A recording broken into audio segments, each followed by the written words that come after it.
All right, like I said, this time next week we'll have a much better idea who will be the next or returned President of the United States. Donald Trump, as I said, is out there on the hustings, going hard, hordes of supporters in rallies in Michigan, Wisconsin and Nebraska. Meanwhile, his opponent, Joe Biden, made just two very small appearances in the state of Georgia, one an invitation-only drive-in campaign in Atlanta. We've got a team from Sky right across the US states in the lead-up to Super Tuesday. Sky News co-host of Outsider, my good friend Rita Panahi, joins me from Pittsburgh, Pennsylvania. Well, I hope you're rugged up. I suspect it's cold out there. It's early morning for you, Rita. I'm just so thrilled to have you on because your common sense and pickup of what's happening there on the ground, I'm really intrigued. What are you seeing out there? How long have you been in the States and where have you been? Look, we've only been here a couple of days. We've focused on Pittsburgh so far. So Pittsburgh, being a big city, is a Democrat heartland, but Pennsylvania, as we know, went with Trump in 2016. That surprised many people, and it is an absolutely critical state. If Trump doesn't hold on to Pennsylvania, his chances of re-election are pretty narrow. But we've had a fascinating couple of days speaking to people, particularly at pre-polling booths, seeing what's driving their vote, and it's been fascinating to see that race is so critical to so many of Biden's supporters. Race relations were right on top of the list, ahead of COVID, the economy and all other issues for the people I spoke to today. I'm just interested in terms of how motivated the vote is on the Democrat side. And I know the president last time around had a big push to turn out his people. A lot of Democrats had withheld their vote from Hillary Clinton. There was a lot of Clinton baggage, if I can say, loading down the Dems. What's the mood amongst the Democrats this time round?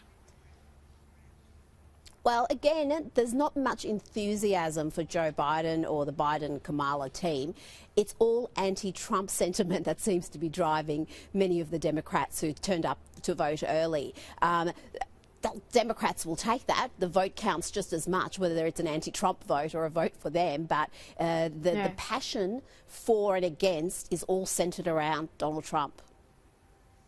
It's interesting too, he's got a lot of energy in those rallies. I know he's trying to pitch that very much as a contrast with Biden, but it's coming clearly through, not just his own rallies where he's turning up, as I said, 3 times, 3 states today, but even just in other states where the president is not visiting, people getting in their vehicles, all bedickled and flagged and red, white and blue, up and down the main street, trying to drive some momentum his way.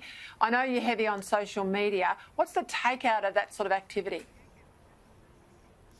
Well, look, if you didn't have all the polling that we have and you were just looking at what was happening out on the ground, the atmosphere, the enthusiasm, the numbers turning up to Trump rallies compared to Biden events, you would say Trump's going to win in a landslide. But of course, we know the polls show something very different to that.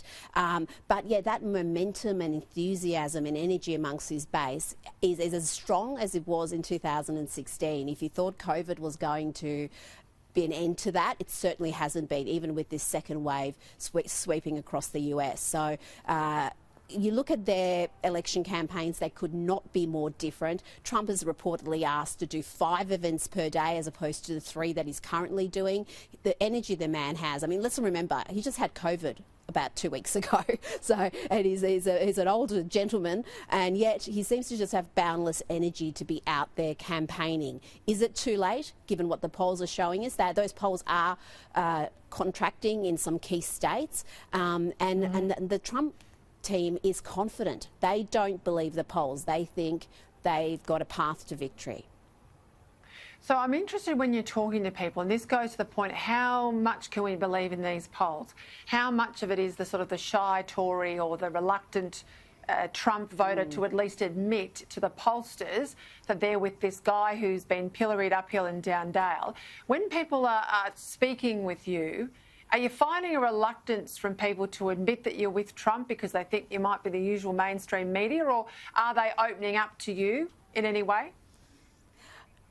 Well, yeah, you've got an excellent point there, because there is this shy Trump factor.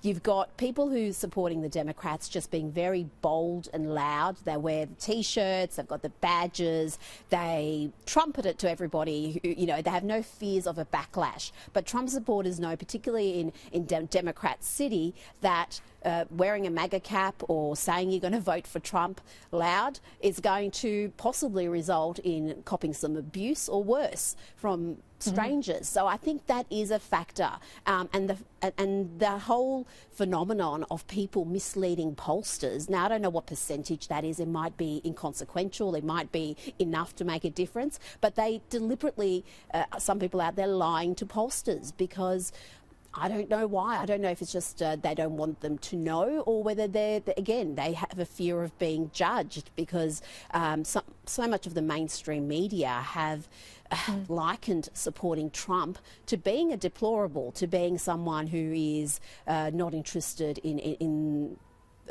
equality and progressing the country. You know, that kind of ugly stereotype still exists in 2020, just like it did in 2016.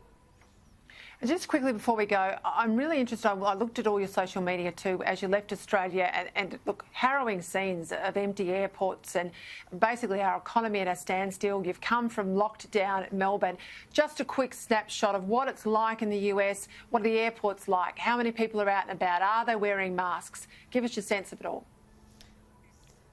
Well, I have been surprised by how many people are wearing masks even outdoors, not just at airports and planes and cafes and restaurants, but walking on the street. So that's quite interesting. I wasn't expecting that. The airports, we were in San Francisco, Chicago and Pittsburgh airports. Again, they were busy. Very different to what we saw in Melbourne and Sydney, where there were just nobody there other than police and army and a few passengers. So though they are having this second wave, people are still getting on planes. They are very, very strict about wearing masks on planes. They keep reminding you to make sure you're covering your mouth and your nose if your mask slips. So they have adopted mask wearing quite heavily from what I've seen, but they're still getting on with life. It's very different to Australia, where we've closed our borders, international borders, and closed our domestic borders, well, many of them.